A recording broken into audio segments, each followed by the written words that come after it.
And joining us now is Lieutenant Colonel Scott Mann, former Green Beret and New York Times bestselling author of Operation Pineapple Express. Lieutenant Colonel, thank you so much for making the time tonight. Hey, thanks for having me on. We know that President Biden and Prime Minister Netanyahu spoke today, and the president stressing the need for a credible plan to safely evacuate these Rafah citizens. Would civilian bloodshed in Rafah mark a turning point in U.S.-Israel relations?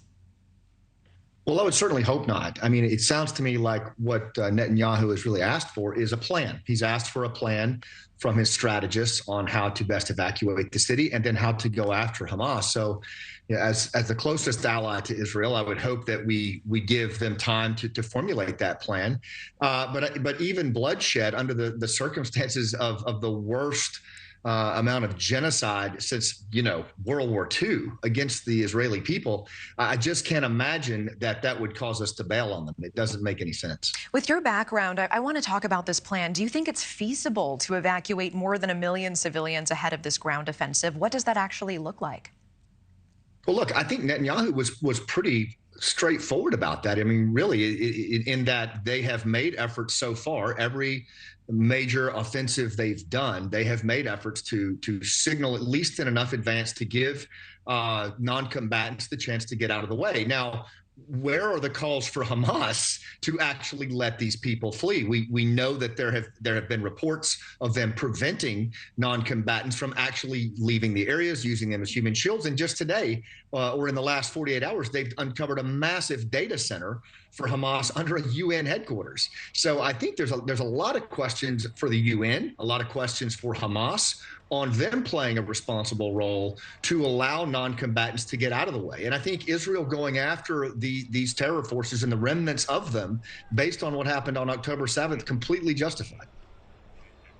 All right, and we are just hearing this breaking news right now. Lloyd Austin transferring his duties to his deputy. My producer just telling me this in my ear right now. He is back in the hospital, we know, for that urgent bladder issue. Any initial thoughts to this breaking development today?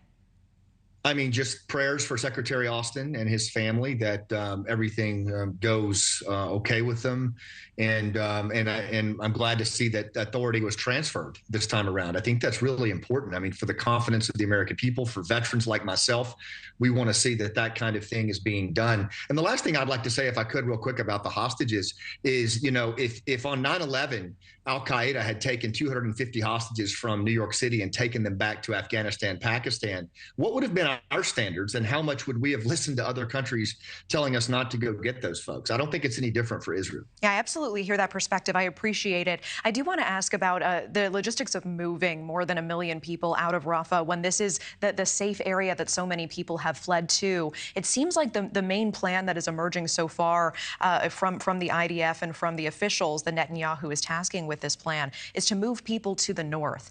So much of the north has already been leveled and destroyed. Talk to me about that. There is no infrastructure to support people actually fleeing to these areas. There's nowhere else to go. Well, I think that's true, but I also think this is a wonderful opportunity for the United Nations to actually step up and do what they're supposed to be able to do, which is this kind of humanitarian support. I think it's a wonderful opportunity for the United States as a deep ally of Israel to work with Saudi Arabia, to work with Egypt, to along those borders for displaced folks, so that we can do the right thing in a humanitarian way. Okay, and I just want to follow back to that breaking news, Lloyd Austin transferring his duties to his deputy at this time. With your background and as a veteran, how big of a deal is this? Paint the picture for us. Why is this important to the American people and to national security? And what is the significance that we're getting this level of transparency this quickly? Well, I don't know that I would call it significant transparency considering the way it went down last time. I don't think there was transparency at all. And I think there's a very high expectation that going forward, this is the way it should be. And look, we live in dangerous times. There are bad actors all around us lurking and looking for ways to strike both irregular and regular kind of forces, China, Russia, North Korea, certainly Al Qaeda, ISIS. And to have a breakdown in our chain of command at a policy strategic level, even for a few hours, is not something that we can tolerate in the United States. And so we need to demand that there's always this kinds of transparency. And again, nothing but best wishes for Secretary Austin and his family. And I know that we're in very capable hands with his undersecretaries. Okay. Lieutenant Colonel Mann, I appreciate your time tonight covering several topics. Thank you. Thank you for watching. Go to newsnationnow.com to find News Nation on your television provider. And don't forget to click the red subscribe button below to get more of News Nation's fact-driven, unbiased coverage.